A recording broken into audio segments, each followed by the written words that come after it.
nothing really means anything.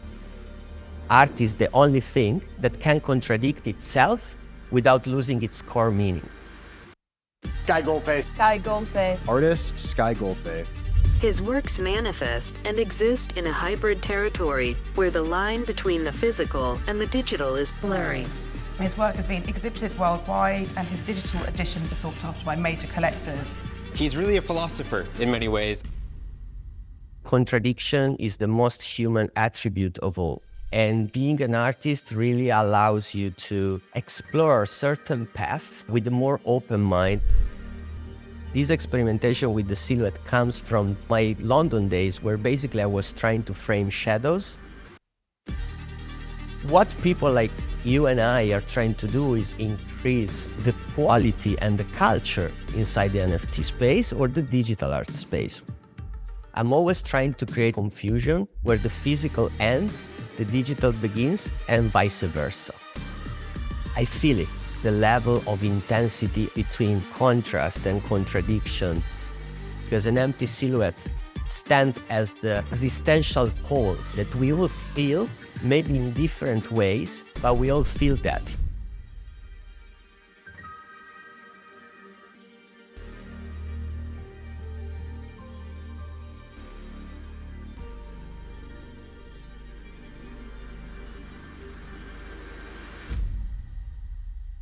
Okay, welcome.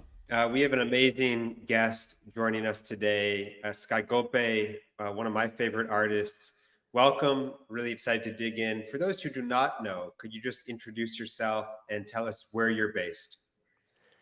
Hi everyone, this is Skygolpe, and I'm based in Italy. I'm a multimedia artist and I'm based in Italy. Amazing. So let's go all the way back for a moment. Where did you grow up? What were your very early childhood experiences like? Well, I come from a very small city in Italy, in the northwest, by the sea, which I guess was the only great thing to be born there. But, you know, it's 100,000 people city, so in a way, kind of narrow-minded in a way.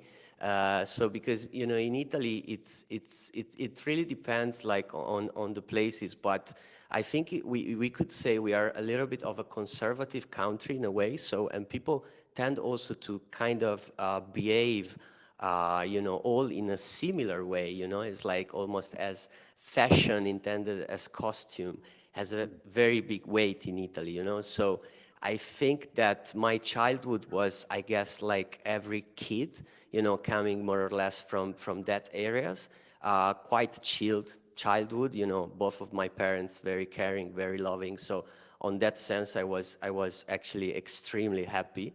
But I guess like a very normal childhood.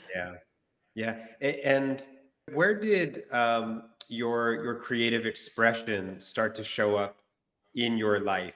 Have you always been someone who's taken photographs or been on your computer drawing or sketching or writing? How did you express your creativity in its earliest days? So I've always been a visual person, I'd say. So I was pretty much into music and style in my youth, but never considered art, really.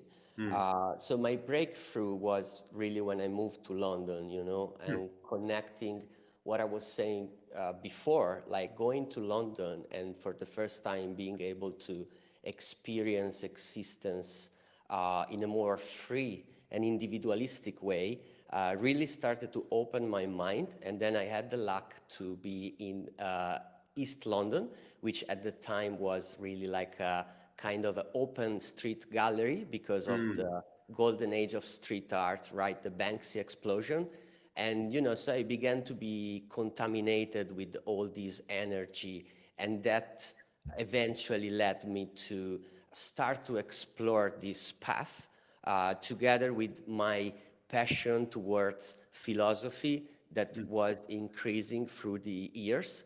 So I think that actually the clash between these two things, so me being in London as an 18 years old, completely free and wild, and starting to be very passionate about philosophy, especially existentialist philosophy, that really sparkled this path, in my life. Can you talk about that a little bit more? What was it about the existential philosophy and those readings that struck a chord with you? What did you find instructive and interesting about that? Yeah, so it's very, let's say, I wouldn't say basic, because to be honest, everything started from one simple point, that I couldn't frame existence, okay? So nothing really seemed to make sense to me, okay? So for example, when you're like 16, 17 years old, that you think like what you might be in the future, just to give an example. I really never was inspired by anything, because conceptually, I was already facing these existential doubts that nothing really means anything. And so so basically, it was very tough for me to overcome relativism in a way, It's like the vicious circle of relativism. And so when I was exploring things like, I don't know, business, science, religion, wherever, they all had one thing in common. They wanted to be right. They wanted to hold the truth, And I couldn't deal with it. And so thanks to actually philosophy, I start to understand the importance of doubt, and also to be aware that as human beings, there is a limit to our knowledge, and what is very important and essential is not given to us to fully understand. So thanks to certain philosophers, I'd say like Nietzsche and Schopenhauer, to mention a couple of them, they also were touching art a lot. And so I started to create my own definition of art. And then eventually I came to the conclusion that art is the only thing that can contradict itself without losing its core meaning.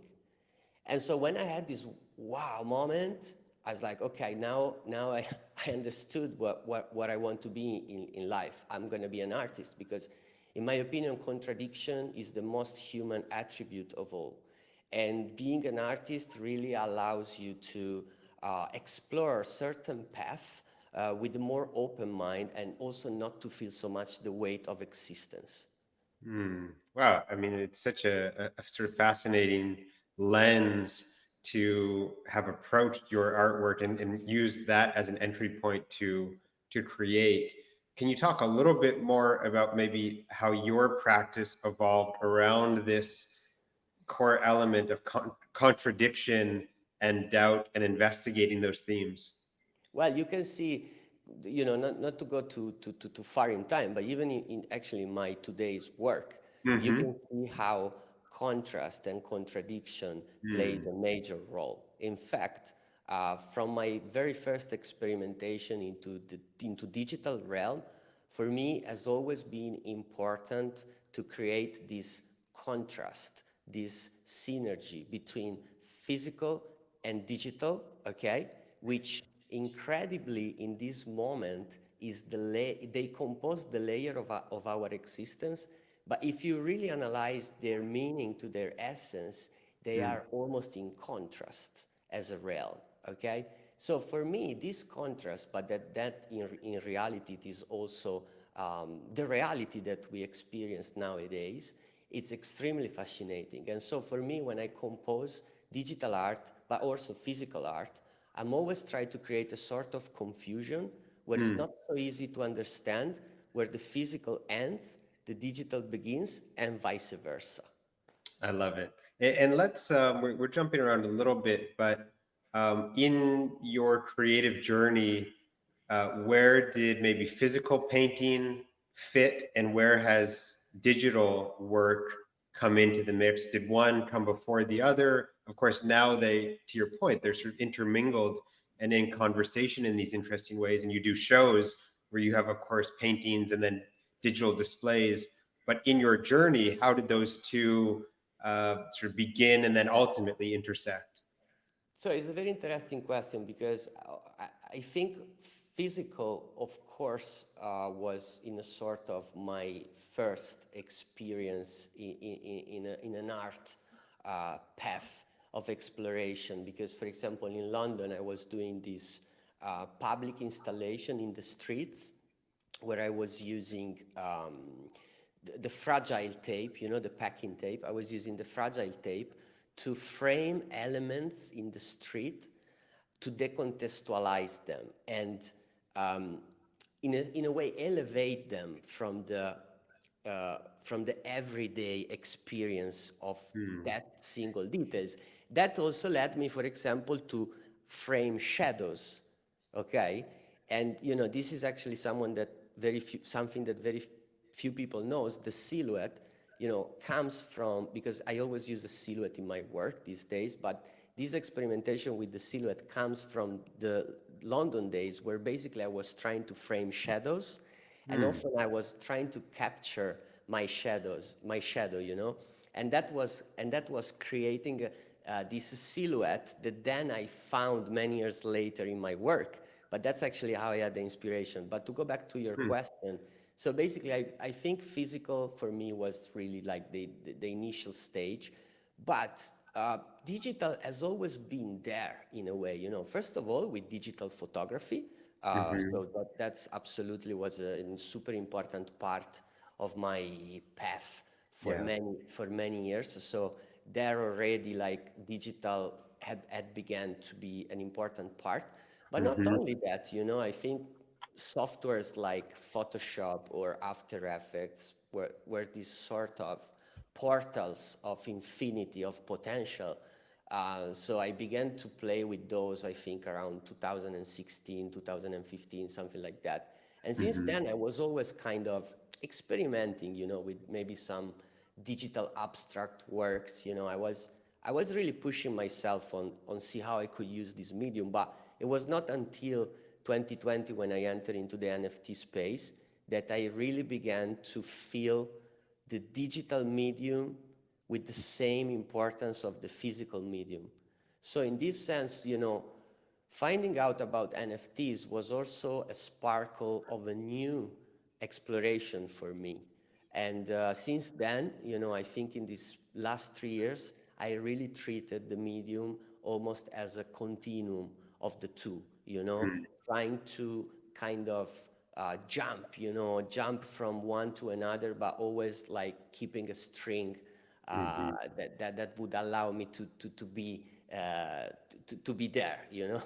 Yeah, it's so well articulated, Skygolpe. I want to pull on a couple threads of things you mentioned. So first, let's talk about that portrait and that those early wild days in London that you described. Of course, much of your work does have this consistent theme of that profile view, or almost profile view of the face and the figure and the neck of a being, of what looks like a sort of male human. Talk about just a little bit more of the origins of that becoming a real center point for your work. Yeah, so as I told you, you know, like I was already starting to experience with the shadow concept, but then it was not until so I moved back to Italy, by the way, on 2011. I was in London from 2006 to 2011, and it was when I went back to Italy that I could really start to explore the studio dimension. So before, my work was mainly in the streets, and so for me that was a huge new chapter. And so when I wanted to experiment with the mediums such paint, for example, you know, for me, like the study of the subject has always been a bit contradictory for me, because in general, I consider myself a conceptual artist. So the definition of a subject for me is already a very delicate matter. But at the same time, as I told you, my inspiration comes a lot from philosophy. So I think that with this silhouette, I really found a way to synthesize all the things that in a way interests me, you know, because at the end of the day, the silhouette is an empty container, because, you know, as you know, my face are always empty, you know. So in a way, they are a sort of container, you know. They are They're a point of connection with the viewer, but they are never figurative. They are always evocative, or at least this is my hope, you know, when I compose. So I never try to paint something defined, but always something that would leave space for interpretation. And I think that the choice of this silhouette is also something very related to philosophy and to existence, because an empty silhouette stands almost as the whole of, you know, the existential whole, in a way that we all feel, maybe in different ways, but we all feel that, you know, and then you can feel it with each one of us tries to feel it with many things, you know, with money, with love. But at the end of the day, there is always this needs of feeling something that we don't even know why it's there. And I think that these empty silhouettes, you know, if I have to choose like a definition, that why that empty silhouette is there. I love it. And I just want to follow up on one quick thing, which is, and you talked about this a little bit, when you create a new work and you start to fill that silhouette, that container with imagery, how explicit are you doing that to try to convey something within you relative to really allowing the audience to interpret it as they desire? Just talk about that intersection of the thing you are trying to express relative to what you hope they may experience. Absolutely. So, you know, as I told you, I think that the key word here is evocative, because when you speak about evocative, is something that in a way you feel, something that you perceive, but it's not so easy to define, right? So, of course, all the works talks about myself in a way, you know, but what I hope is that my sacrifice in a way as an artist is always revolved to somehow giving back also to people what can be something that is within me. You know, I don't know if I can explain this well in English, but, you know, for me, when I compose, is always about myself, but it's never about myself. And again, contradiction kicks in, right? And that's exactly the way I see. So, for example, when I see one of my works and I know that it's finished, I feel it. I feel it. I don't decide it. I feel it, you know? It's almost if I measure the level of intensity and power. That's how I decide if something is ended or not. And generally, my works move something inside myself. And I think that generally, by the feedback that I had from friends and collectors, I think that when this works for me, it works also for other people. Yeah, I love that. Okay, let's talk about sort of maybe two final things. One is the photography dimension of your work, excuse me, which in many cases does start to fill that container and comprise that empty space. Talk about bringing photography into those silhouettes, often street photography or otherwise, and the way that helps convey some of this emotion and some of that story. Yeah, I mean, this is a practice that I basically carried on from my street art days, where like going around, walking on streets that you generally walk every day because you have an aim on walking those streets. So let me make an example. So for example, I have to go to buy the coffee to the bar, okay? Sure. I'm gonna make this street, I'm gonna make one street, okay? And in that moment, that street is useful, okay? So basically, I will treat this street in a way as a tool to get where I want to, okay? But if you start to decontextualize that and you start to explore the street for just as it is, and maybe you start to realize details and things that, you know, you generally wouldn't, because at the end of the day, you're going somewhere, right? So this is a practice that, again, I'm carrying from my street art days. So I love to be around. It's a sort of a meditation, especially in streets that I kind of known. and try to take pictures and details. Okay, this is a practice that helps me a lot. I consider it also as a sort of meditation, and so I really get all this material. I generally make many shots. I used to shots with EOS and like machines, but for example, it's few years that I'm using iPhone now that you also have the raw models, because I have to be kind of free and agile, I have to snap things in a way. That's the way I like it. And so, thanks to the evolution of technology, now you can really use an iPhone and like have a super qualitative result. So what I do, like I fill my iPhone with all these shots, and then I go back home, I put them on folders, which in a big folder, which is called material.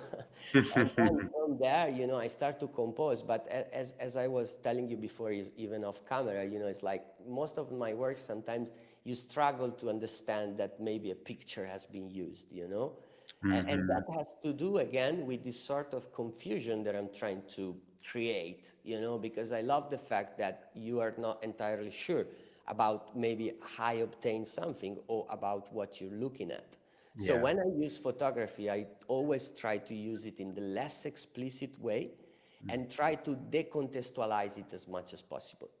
I love that. Let's just as we wrap up here, Skygolpe, let's talk about Grails. Why, first starting, but why was this exhibition and the mechanic energizing and maybe exciting or challenging in some ways to you? So first of all, I would like to say that you probably agree with me that what has been told about around NFT, or actually I would say the narrative that has been built up around NFTs is a bit far sometimes from reality, because I understand, like, actually most of the things I agree with in reality, but the truth is that there is like a lot of quality inside, so to generalize the way that NFT has been depicted in these past years is pretty depressing somehow. So what people like you and I are trying to do is really to increase like the quality and the culture inside the NFT space, or the digital art. Let's even call it digital art space, right? So for example, I just had this exhibition, this solo exhibition in Dubai at Foundry downtown, where I could exhibit my physical work and my digital work. And the exhibition has been highly curated. We really put so much work because we really want to give this message now. That is like, hey guys, digital art is here to stay. We're just starting out. There are so many amazing artists. And I think that project like yours is exactly the type of project that I see myself be aligned with, because I think we really share this same ethos in a way. And so for me, it's a true pleasure and honor, to be included in your project. I appreciate that. Let's talk about the specific piece that will be part of Grails and the way that, we talked about your work in pretty good depth, and the way that there's this consistent silhouette in most cases, and there's the use of photography in many cases. And so for those reasons, your work, and this is a compliment, is quite identifiable and distinguishable as yours. In Grails, we're playing with that a little bit, in that the preview image will be different than the final image. It will be this tighter crop. Talk about this piece that's part of Grails and the way that we're playing with that dynamic a little bit. Absolutely. It was a bit of a challenge because, as you say, my work is really difficult to put in disguise, and I think that the back and forth that we had were basically, initially I had this idea to use one of the pictures in a way, to be that they were used inside the work, but it wasn't feeling to be complete. So when we started to play around today, and we said, what, let's have this little sneak peek, and not everyone will understand, because at the end of the day, it's a line, it's one of the lines of the face. But maybe who knows. But I think we managed to keep this sort of abstract expressionist approach, which, by the way, is a huge influence in my work. It's like one of my favorite type of art movement, you know. So for Rothko is probably one of my top inspirational people, you know. And so I love also that one thing that we didn't mention before, inside all my work, if you know abstract expressionism, you will always find a bit of a hint of that influence. And I think playing on this thumbnail level will emphasize that even more, you know. So I'm happy because it's a little piece inside the piece. So at the end of the day, I love it. I love it. Okay, this has been amazing, Skygolpe. It's really an honor to have you involved in Grails 5. I mentioned this to you, I think, when we very first spoke. One of my very first NFTs, when I started getting into the space, was one of yours that is in the vault and is certainly going to stay there for many, many years. So it's really an honor for me. And this has been a joy to get to know more about your story, your background, your process, your thinking. I love the way you bring this conceptual and philosophical dimension and lens to everything you do. So really an honor and appreciate the time, man. Thank you so much, man. Thank you so much for including me. It's great and lovely to work with you guys. Okay, thanks so much. Ciao. Bye, everyone.